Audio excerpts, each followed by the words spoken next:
You're listening to Greater Good Radio Hawaii. Please visit us online at greatergoodradio.com. Today's guest is JON de MELLO, the most powerful man in Hawaiian music and the first Hawaii music producer to achieve a RIAA gold record. Can we talk a little bit about your community involvement and how that's intertwined with the Mountain Apple Company and just Absolutely. Within yourself? Absolutely. We are an enormously beautiful community. I've traveled worldwide. And I've seen, I've felt, and I always ask myself the question when I go into a new area, a new country, saying, could I live here? Could I actually do this? Could I be here? And the answer is maybe. But then, I'm starting to look at my airplane ticket 5 days later or a week later. And I tell people now, the only reason why I travel is to get that rush when I come home. So a very, very community-based group here in the islands. Mountain Apple is very concerned about the future of the culture. Now, that is primarily music on my side, but it also, there's no real borderline between music, hula, and the crafts of Hawaii. So we're constantly doing community situations. I was approached about a year and a half ago to do a project. They just wanted 5 songs on a CD from the Nature Conservancy. It was their 100th year in Hawaii. And the Nature Conservancy approached me and said, we have 5 songs. We want to do a little EP. Can you do it for us? I said, sure. But are you open? She said, yes. I said, let's do something better. Let's do something bigger. Let's do something that's never been done before. I'd rather spend my time for you and the community in doing something in that kind of scope. Let's do a DVD. I know we can call filmmakers. I know we can get footage from the forest. I know, being raised in a forest, how important the forest is to our community, to our lifestyles, to everything. And the way the land divisions worked in the old days, it was from the ocean to the tip of the mountain, and that was your pie, your little slot there. So we proceeded into this project, and we got more music donated to us. It was totally community. It was not intended for sale. We were not going to sell it. And the Nature Conservancy wanted to manufacture 10,000 of them and gave all of them, and in fact, ordering another load just to give away to the community. Through organizations, through personal contacts, you could call the Nature Conservancy and ask for one. And it was an hour long with a narrative, stories, some science in it, talking about how we must preserve, a lot of entertainment, a lot of visuals, a lot of things from each island. And those kind of things I love to do. They're monumental projects. They're projects that take over a year to develop and organize, just from the clearance situations of music and video and all that kind of thing. But I love that, of organizing something that is the community accepts and is part of them. Have you been able to do any correlation to how that's affected your business?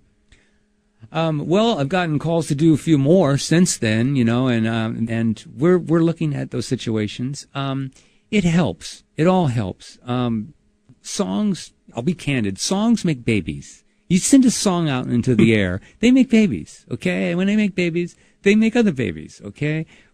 All of a sudden on our computers, we'll get a little glitch somewhere in America, like Virginia, that all of a sudden, sold 400 CDs more last week than it did 3 weeks ago. Why? How come?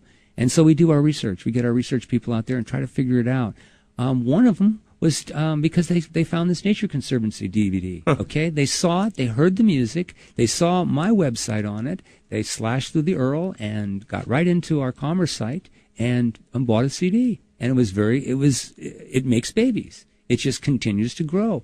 Another person, we found somebody through our mail order area that lived in Virginia, and we called them. They were the first in the calendar to buy 2 CDs. And we said, what made you buy these CDs? He said, well, we just stumbled on the site, and we have been to Hawaii many times, and we know about the music. They bought the CDs, and then they proceeded to have a barbecue, which they called a luau, okay, on Sunday afternoon.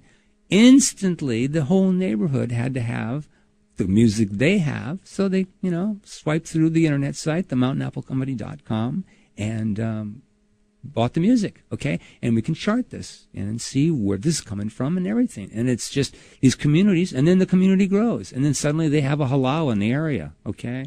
Or they need hula music, or they need something like that. So it's hardcore advertising, don't get me wrong. We have to go into the commercial area, we have to buy space in Virgin Megastores and all of that. But we do grassroots stuff too, which is little baby communities. Besides our own, it's baby communities in Virginia, in Wyoming, in New York, in Florida is big. West Coast is huge, okay, all over the place. Foreign countries right now. The Netherlands, as I said, London right now is going crazy over Hawaiian music. We have #1 hit in the Netherlands this week. What song is that? This is Somewhere Over the Rainbow by Israel Kamakawiwo'ole. Okay. Wow. As soon as they discover that, they start getting deeper into his stuff, and then they start calling country codes, and they're getting us or emailing us, what else do you have? Again, music makes babies. One song will make babies, and it just proliferates out into the world, deeper and deeper. And Australia right now, New Zealand right now, Israel happens to be selling skim milk in Austria. I think that's poetic justice, and Israel will be very happy about all of that, okay? But again, they discover there's a lead ship. There's like an icebreaker, and Israel has been a really large icebreaker, no pun intended, for Hawaii and for Hawaiian music. And because of that, people are more and more interested in what we have going on culturally here in our culture. Thanks for joining us today on Greater Good Radio. For more information or a transcript of today's show, please visit us online at greatergoodradio.com. This is your host, Evan Leong and Carrie Leong, saying please join us next time for another episode of Greater Good Radio Hawaii.